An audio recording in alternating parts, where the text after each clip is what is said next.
Peer Support Podcast. Today's podcast is all about self-care and self-compassion and is presented to you by Rachel and Andrea, who are peer support workers within the Wellbeing Service.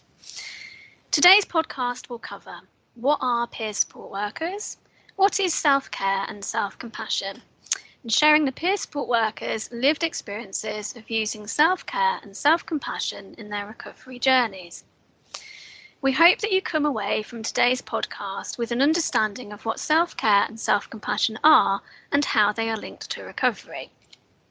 So, my name's Rachel. I'm one of the peer support workers within the Wellbeing Service, and I'm going to hand over to my colleague Andrea to introduce herself. Hi everybody, my name's Andrea and I'm a peer support worker with the Wellbeing Service.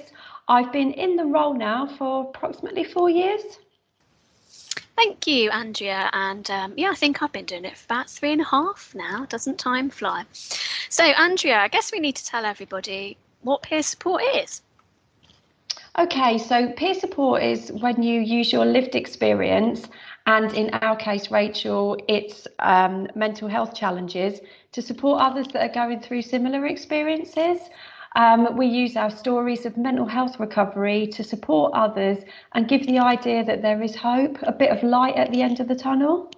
Yeah, and I think what's also useful, isn't it, with peer support, whatever it's being used for, is knowing that someone else has gone through something similar to you. And like you said, Andrea, it gives hope, gives the idea of the light at the end of the tunnel, knowing that other people have been through similar experiences to you. And sharing experience can support you on your recovery journey. So that's peer support work. I want to start today's podcast with a phrase that you might have heard before, which is, it's okay not to feel okay. The idea that if you're not feeling great, if you're having a low day, if you're having an anxious day, if you're having a day where your mental health is not where you'd like it to be, then that is absolutely okay. And Andrea, I think that acknowledging that it is okay to feel the way that you're feeling, it's okay not to be okay, is a huge part of self-care and self-compassion. But I'm kind of wondering, what exactly are self-care and self-compassion? I don't know about you, Andrea, but I can get a little bit confused between the two. Are they separate? Are they together? So can you help me out here? Well, they're separate, but they kind of flow into one another. So if we start with the idea of self-care, Rachel, for me, self-care is the things that we do to look after ourselves. So that can be on a physical, a mental, and an emotional level. It also includes basic self-care, so the stuff like making sure you eat regularly, that you brush your teeth, and you have a bath or a shower, and also trying to get as much sleep as possible. I think on top of that, there's also things that we all do for ourselves that are unique to us. So the activities that we find comforting and calming, and the stuff that makes us feel good. But those things are unique to each of us. So everyone's different. So self-care looks different for each person. Okay, so what I'm thinking about now, Andrea, is, what does self-care mean for us? So I'm kind of getting from what you've said that if self-care is the things that I do to take care of myself and my needs. Yeah. So just a few examples of mine. It's about making the time to cook myself a proper dinner rather than eating beans on toast, or taking 5 minutes just to go and make myself a coffee and enjoy it. So so sorry. So you're kind of saying that really self-care is different for everybody, isn't it? So I know that I've got friends who really enjoy exercise. I don't, but it's a huge part of their self-care. For me, self-care for me is reading. I love reading. I love taking the time for myself to lose myself in a book, to read and that. And I think it's very different for each person, isn't it? Yeah, and I've also found, and I don't know if you can relate to this, but self-care for me isn't always lovely or fun as well. So I know if I've got a big pile of ironing building up, walking past that all the time doesn't really do me any favors. It doesn't make me feel very good about myself. So doing that ironing pile and getting all that sorted out for me is a form of self-care. So I'm not letting things build up and then my stress levels are coming down. I don't know, can you relate to that at all, Rachel? Yeah, I can, so I think perhaps there is a misconception that self-care is doing stuff like, oh, I'm going to lie in the bath for 5 hours, Yeah. lots, sorry, a bit of an exaggeration there, but do you know what I mean? I'm gonna do that. I'm gonna take myself off to a retreat and I'm gonna do those things. And those things might be part of your self-care. I don't know, like we said, it's individual for each person, isn't it? But it's those things that you do. So like you say, those basic things, sleep, hygiene, food, nice things that you can do for yourself, whatever that means, means for you and for your life. But also those things, like you say, they're not the most exciting things to do, but if you don't keep on top of them regularly, then like you say, they can make you quite stressed, they can make you feel quite unwell. Like you said with ironing, for me it's probably the washing up, not the most riveting thing to do. But if I allow it to pile up, there's a whole kind of those feelings of how it makes me feel in terms of, oh, have you not done that again? Or it's piled up again. So it's kind of, it's a mixture of different things, isn't it? Basic things, necessary things, and those things that actually sort of nurture us and enrich us, isn't it? Yeah. Yeah. Okay, so what we did, we asked the wider peer support worker team what self-care activities they do when things are going well. So when they're feeling okay, when life is ticking over nicely and hasn't thrown us any, challenges that we need to get over, what does their self-care look like? So Andrea, would you like to sort of let us know what it was? Yeah. So they said that exercise is something they do when things are going well. They tend to socialise, to get out and see friends and family, outside in the fresh air and nature. Creative activities, things like painting or colouring, meditation. There's several of them that said that they like to meditate, and also singing featured quite highly there. Which of those things do you tend to do, Rachel? Is there anything that resonates with you there? Well, it's interesting, isn't it? Those activities are so different, aren't they? There's a huge range of things there. So, like I said before, exercise, yeah, doesn't hugely feature. Perhaps it should, actually. Perhaps this is a good opportunity for me to look at my self-care and go, need to do a bit of that, perhaps. Socializing, again, perhaps no, not so much. But yeah, definitely fresh air. Definitely meditation. That's a huge part of my self-care. Even singing. It'd probably be stuff like just sort of singing to myself around the house or stuff like that. It might not do my neighbour's self-care any good because, oh gosh, she's at it again. But yeah, it's kind of it's something that I like to do. What about you? Okay, so on that list, socialising's a big thing for me. I like to be around people. I like to hear what's going on in their lives. Like to get out for a walk with other people, maybe go for a coffee somewhere. So I would say that when things are going well, socialising is definitely something that I would do more of. Yeah. So we also asked the peer support workers to have a think and to let us know how do they adapt their self-care when the situations change. So, life throws a lot of things at us, doesn't it, Andrew? Recently, Yeah. we've had the coronavirus, we've had lockdown, we've had to really change the things that we do.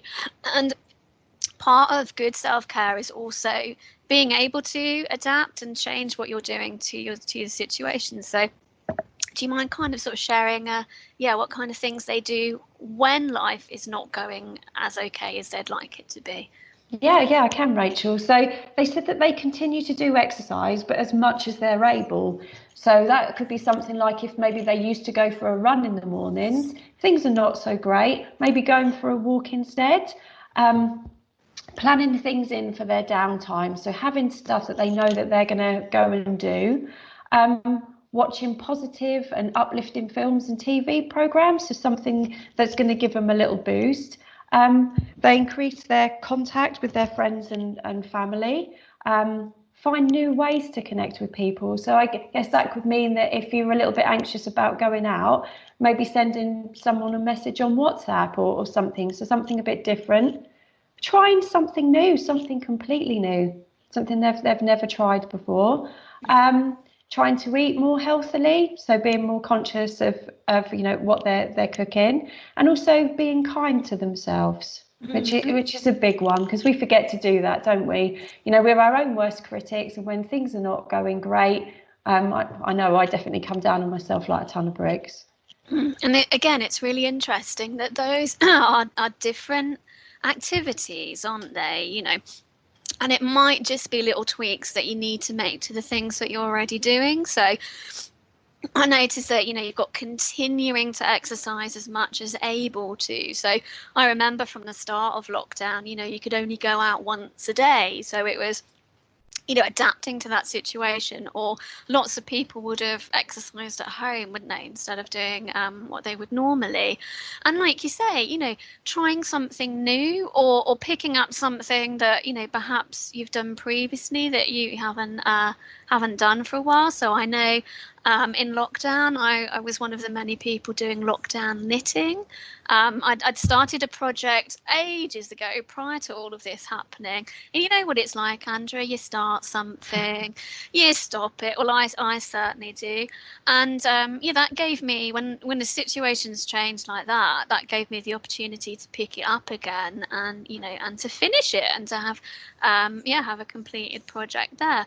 But it's interesting, Andrew, that you mentioned being kind to ourselves, and actually perhaps that's something that you shared can sometimes be quite difficult, because that kind of leads us nicely into self-compassion. And I know at the start of the podcast I said sometimes I can get confused between self-care and self-compassion, but I think what we've established so far is self-care is the things that we do, isn't it? So the practical things that we do, whether, like you said, it was physical, emotional, it's well-being, whether it's practical, basic stuff that we're doing, or stuff that, is a bit nicer, or those kind of things that aren't so exciting, but we have to get on. So I'm kind of thinking, Andrea, does self-compassion, does it mean the kindness that we give to ourselves? Yeah, I would think so. If I haven't managed to do something that I'd set out to do, I could be quite unkind to myself, and I could, I've not have. So would it be stuff like, Andrea, I know you're kind of having a bit of a, you're having a think there, aren't you? So is being compassionate to yourself in that moment going, oh, Andrea, you're doing a podcast, we're recording it. We can sometimes trip over our words and go, let's just be compassionate and take a minute and go, oh gosh, yeah, my brain's not quite doing what I want it to do. Would that be self-compassion? Yeah, I got a little bit overwhelmed there. So yes, but it's the first time we've done this podcast, isn't it? Yeah, exactly. And this is true. And would the opposite of self-compassion be you thinking to yourself, oh my God, I've just messed up this recording. I've tripped over my words. Oh, why can't you think? Why can't you do anything? Oh, does that feel very compassionate to you? No. So my immediate thought was, oh, Andrea, you're useless. We have practiced this, obviously. Why can't you remember what you're saying? But no, being self-compassionate would be, come on, Andrea, take a pause and get on with it. And we do know what self-compassion is. It's really just being kind to yourself in the same way you would to other people. Indeed. So yeah.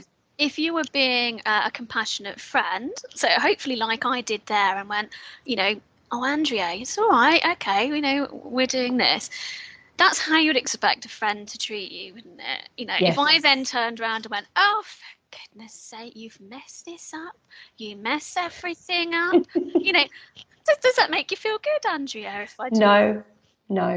Exactly. So self-compassion is being a good friend to ourselves, isn't it? Those times where, we make mistakes, we fluff our words, we don't do the things that we think we should be doing. It's actually taking that step back and go, oh, okay, that, some compassion here. I'm a human, this is quite stressful, and it's okay, and it's going to be sorted. So self-compassion really is giving kindness to yourself, and it's treating yourself as if you would treat a friend. So something we'd like you guys listening today to think about is, what does self-care and self-compassion mean to you? I think we've already established today that self-care is different for each person, looks different. I think also, Andrea, it looks different for the stages of recovery that you're at. So when you're right at that start, your self-care probably isn't there as much, is it? No. Well, certainly wasn't for me. But as you progress, as you get going in your recovery journey, it improves. And there might be times where your self-compassion is not there. It's left, it's gone for a wander, it's disappeared. And again, it's working on that, isn't it? Trying to be as compassionate to yourself as you're able to, but what does that look like to you guys in practice? So some food for thought there. We've also got some other things really in terms of self-compassion that you can have a think about, and use to sort of think about your self-compassion and perhaps to improve it. So when was the last time you gave compassion to somebody else? What did you say or do? And it's interesting because you've actually heard that in the podcast today. Yeah. So I've been compassionate towards my co-presenter and said, it's all right, we'll carry on.